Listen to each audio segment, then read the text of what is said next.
χρειαστούν να απαντήσουν κάποια στιγμή και να απαντήσουν άσχημα. Με ποια έννοια, επειδή τέθηκε και κάποιο ζήτημα στο προηγούμενο συμβουλίο, σας δεν έχει καμία πρόθεση να το απαντήσω αυτό εδώ απόψε. Άρα, μια και δόθηκε ευκαιρία, να πω το εξής.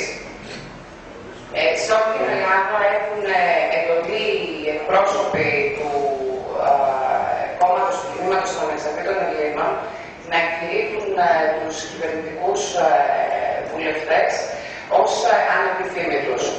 Μια τέτοια πρακτική προσπάθησε να περάσει και στο δικό σας συμβούλιο κατά την χθεσινή σας συνεδρίαση.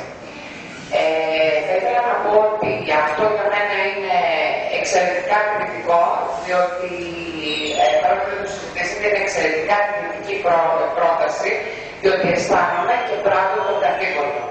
Από εκεί και πέρα, εάν χαρακτηρίζετε, κύριε Καρακιάννη, ένα βουλευτή που κάνει το καθήκον του έτσι, θα ήθελα να σας ρωτήσω ευθέως πώς χαρακτηρίζετε βουλευτές, πολιτευτές μάλλον, των ανεξαρτήτων Ελλήνων που ζητάνε ρουσφέτια και ικανοποιούνται κιόλας που παράγοντες της Νέας Δημοκρατίας που ανήκει στην παρούσα κυβέρνηση. Και συνεχίζω.